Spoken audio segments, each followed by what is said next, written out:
জয় নিতাই, জয় শ্রী রাধেশ্যাম। আজ 1 ফেব্রুয়ারি, 18ই মাঘ, শুভ পূর্ণিমা তিথি, মাঘী পূর্ণিমা তিথি। তো এই দিনটা প্রত্যেকের কাছে খুব বিশেষ গুরুত্বপূর্ণ। অনেকে কেবল পূর্ণিমা বলে মাঘী পূর্ণিমা, তাই খুব তাদের কাছে বিশেষ গুরুত্বপূর্ণ। কিন্তু এই দিনের কিছু বিশেষ দর্শন করার স্থান আছে, বিশেষ কিছু ঘটনা আছে যেটা অনেকেই জানেন না। এই মাঘী পূর্ণিমার দিনটা বিশেষ কেন হয়েছে? অনেকে সাধারণত কি বলে থাকেন, আজকে মাঘী পূর্ণিমার দিন, আজকে আমার বাড়িতে একটু কীর্তন দেব, আজকে মাঘী পূর্ণিমার দিন আমার বাড়িতে একটু পাঠ দেব। এটা অনেকে বলেন, কেন দেবেন সেটা তো বলেন না। সেটা অনেকে জানেই না যে আসল ঘটনাটা কি, মাঘী পূর্ণিমার দিন এত বিশেষ কারণ। আসুন আমরা কিছু কথা শ্রবণ করি।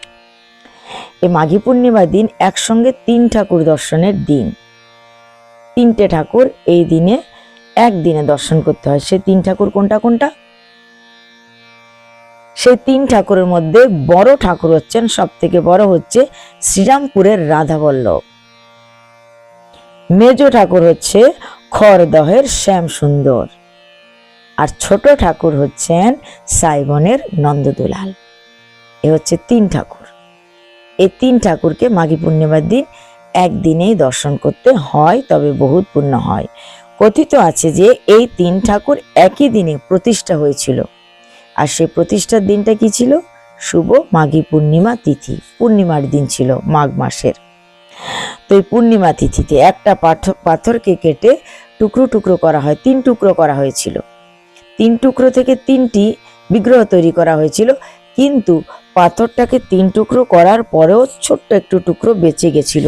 সেটা এখনো আছে কোথায়? খড়দাহের শ্যাম সুন্দর নামক যে বিগ্রহ প্রতিষ্ঠিত হয়েছে সেই মন্দিরে এখনো সেই পাথরের ছোট্ট টুকরোটা বিরাজমান আছে। তো এই কারণেই মাঘী পূর্ণিমার দিনটা বিশেষ গুরুত্বপূর্ণ। এই দিনে 3 ঠাকুর প্রতিষ্ঠা হয়েছে। এই 3 জন কে কে? রাধাবল্লভ, শ্যামসুন্দর, নন্দদুলাল। একটা পাথর কেটে। সেই পাথরটা কোথা থেকে আসলো? সেই পাথরটা কোথা থেকে আসলো তার বিষয়ে দুটো কাহিনী আছে। কেউ কেউ বলেন যে এই পাথরটা হচ্ছে যখন কংস কারাগারে বন্দি করে রেখেছিল দেবকী এবং বসুদেবকে, আর কারাগারে জন্ম হয়েছিল কৃষ্ণের 6 জন ভাইয়ের, জ্যেষ্ঠ ভ্রাতার। তাদেরকে তো একটা পাথরের উপর আছাড় দিয়ে মেরেছিলেন কংস।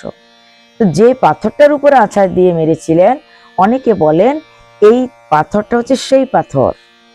আবার অনেকে অন্য মত পোষণ করেন, তার একটা ভিন্ন মত পোষণ করেন। অনেক জায়গায় লেখা আছে, এটা কি লেখা আছে যে যুধিষ্ঠির যখন রাজসূয় যজ্ঞ করেছিলেন, আপনারা জানেন, মহাভারত যারা পড়েছেন, যুধিষ্ঠিরের রাজসূয় যজ্ঞের কথা ভাগবতেও আছে। তো রাজসূয় যজ্ঞ যখন যুধিষ্ঠির করেছিলেন, ভগবান শ্রীকৃষ্ণ কি কাজ নিয়েছিলেন? যত সাধুরা আসবে, যত মুনি ঋষিরা আসবে, তাদের সবাইকে পা ধুইয়ে দেবেন শ্রীকৃষ্ণ। একটা পাথরের উপর তারা দাঁড়াতেন, ভগবান তাদের সবার পা ধুইয়ে দিতেন। তো যে পাথরটার উপরে সমস্ত মুনি ঋষি দাঁড়িয়েছিলেন, তাদের পা ধুইয়েছিলেন, সেই পাথরটাই এই পাথর, যে পাথরটা কেটে 3 ঠাকুর তৈরি করা হয়েছে। কিভাবে? আসুন সেটাও জানি। সে সময় কোনো এক রাজা ওই পাথরটাকে, বিশেষ পাথরটাকে তাদের মূল গেটের, যাকে আমরা মেন গেট বলি, তাদের রাজ দরবারের মেন গেটের উপরে টাঙিয়ে রেখেছিল। তার উপরে পতাকা তোরণ ঝোলানো ছিল। আমাদের এভাবে অনেক দিন চলে গেছিল যে পাথরটা সেখানে সদর দরজার উপরে আছে, আর ওখানে পতাকাও হচ্ছে। কিভাবে আসছে এই পাথরটা, রাজাও হয়তো অতটা বুঝতে পারেনি বা জানে না। অনেক বছর ধরে এরকম আছে। নিতাই চাঁদের পুত্র বীরচন্দ্র প্রভু যখন সেই পথ দিয়ে যাচ্ছিলেন, কোনো কারণে তিনি সে পাথরটাকে দেখলেন। সে পাথরটাকে দর্শন করার পর তিনি বুঝতে পারলেন এই পাথরটা খুব গুরুত্বপূর্ণ পাথর, এই পাথরটার একটা বিশেষ গুণ আছে। তখন তিনি রাজার থেকে ওই পাথরটা চেয়ে নিলেন, আর রাজাও খুব খুশি মনে শ্রী বীরচন্দ্র প্রভুকে সে পাথরটা দিয়ে দিলেন। তো তিনি কি করলেন? প্রভু কি করলেন? বীরচন্দ্র প্রভু অনেকগুলো ঘাস একত্র করলেন। অনেক ঘাস একত্র করে সে ঘাসের উপরে পাথরটা রেখে জলে ভাসিয়ে দিলেন, গঙ্গায় ভাসিয়ে দিল। ভাসতে ভাসতে সেই পাথরটা যেই স্থানে এসে বা যেই নদীর কূলে এসে দাঁড়ালো, সেই স্থানটার, সেই জায়গাটার নাম হলো খড়দাও। সেই থেকে খড়দাও নাম হয়ে গেল। খড়ের উপরে ভেসে এসছে পাথরটা। সেই পাথরটা সাধুগুরু বৈষ্ণব খোল করতাল বাজিয়ে তুলে নিয়ে গেলেন। পাথরটাকে টুকরো টুকরো করে বিগ্রহ তৈরি করা হলো। সেই 3টে বিগ্রহ তৈরি হলো। সেই 3টে বিগ্রহকে তো 3টে স্থানে প্রতিষ্ঠা করা হলো। কোন দিনে? মাঘী পূর্ণিমার দিনে। বিগ্রহ নামগুলো তো আপনারা শুনেছিনি। সেই বিগ্রহ 3টির নাম কি আবার একবার বলছি। শ্রী রামপুরের রাধাবল্লভ, শ্রী খড়দাহের শ্যামসুন্দর আর সাইবনের নন্দদুলাল। তো এই 3 ঠাকুর তারা তৈরি করলেন এবং যথাসময়ে মাঘী পূর্ণিমার দিন তাদের প্রতিষ্ঠা করলেন। তো নিত্যানন্দ মহাপ্রভু এই খড়দাহে তিনি 20 বছর ছিলেন। নিতাই চাঁদ 20 বছর খড়দাহে ছিলেন। তার গলায় সব সময় একটা শালগ্রাম শিলা থাকতো। নিতাই চাঁদের গলায় সব সময় শালগ্রাম শিলা কাপড়ে বাঁধা ঝুলিত। আর তার একটু নিচে কি থাকতো? অল্প নিচে ঝুলে থাকতো কি? ত্রিপুরা সুন্দরী। ত্রিপুরা সুন্দরী থাকতো। ছোট্ট একটা পাথর, অর্থাৎ যোগমায়া থাকতেন। আর মাথার ভিতরে, জটার ভিতরে কে ছিল? নীলকণ্ঠ ভগবান। নীলকণ্ঠ ভগবান থাকতেন। অন্তিম সময়ে শ্রী নিত্যানন্দ মহাপ্রভু, এরা তো নিত্যানন্দ মহাপ্রভুর কোনো সমাধি নেই, শ্রী গৌরাঙ্গ মহাপ্রভুর কোনো সমাধি নেই, অদ্বৈত মহাপ্রভুর কোনো সমাধি নেই, বিষ্ণুপ্রিয়াজির কোনো সমাধি নেই। তারা দেহ রেখেছেন কিভাবে? তারা দেহটাকে লুকিয়ে ফেলেছে, প্রকট আর অপ্রকটের লীলাটা খেলেছে। তারা তাদের দেহটাকে লুকিয়ে সম্বরণ করে নিয়েছে। মহাপ্রভু তো জগন্নাথের সঙ্গে লীন হয়ে গেছে, কেউ বলে টোটা গোপীনাথে, কেউ বলে গুন্ডিচা মন্দিরে। তো যাই হোক, সেরকম নিত্যানন্দ মহাপ্রভু কোথায় গেছেন? তার সমাধি কোথাও দেখেছেন কি বা শুনেছেন কি প্রভুর সমাধি আছে? না, কোথাও সমাধি নেই। এই নিতাই চাঁদ কোথায় চলে গেলেন? দেহটা তো অপ্রকট হয়েছে, এই অপ্রকট কোথায় করলেন? অন্তিম সময়ে শ্রী নিত্যানন্দ মহাপ্রভু শ্যাম সুন্দরে প্রবেশ করে গেলেন। যখন দেহটাকে লুকিয়ে ফেলার সময় আসলো, তখন নিতাই চাঁদ শ্যাম সুন্দরে প্রবেশ করে গেলেন, অপ্রকট হয়ে গেলেন। যেরকম মীরাবাই কোথায় চলে গেলেন? মীরাবাই তো দ্বারকাধীশের সঙ্গে লীন হয়ে গেলেন। ঠিক তেমনি আমাদের নিতাই চাঁদ কোথায় লীন হয়ে গেলেন? শ্যাম সুন্দরী।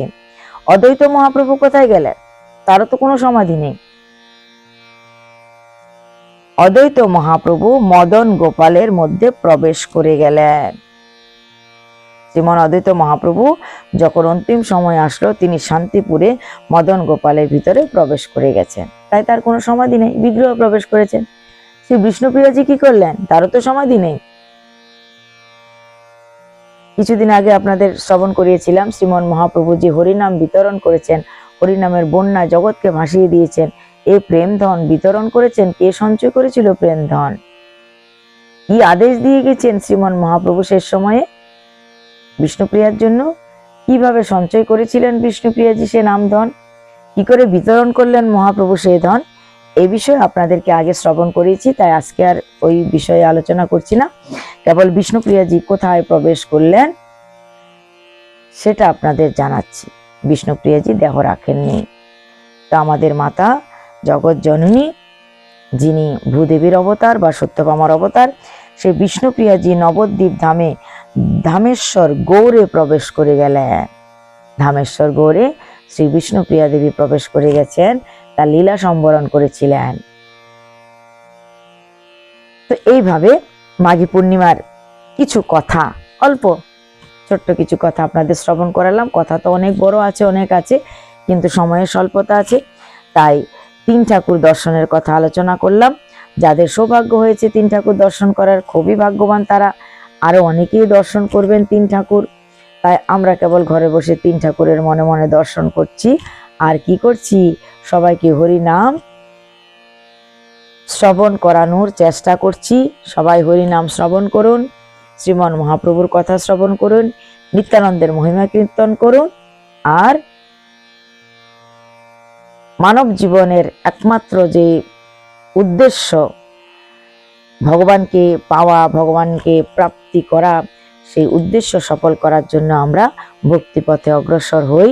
আসুন আমরা সবাই মিলে এক সুরে গেয়ে উঠি, ভজনিতাই গো রাধেশ্যাম, জপ হরে কৃষ্ণ হরে রাম, ভজনিতাই গো রাধেশ্যাম, জপ হরে কৃষ্ণ হরে রাম।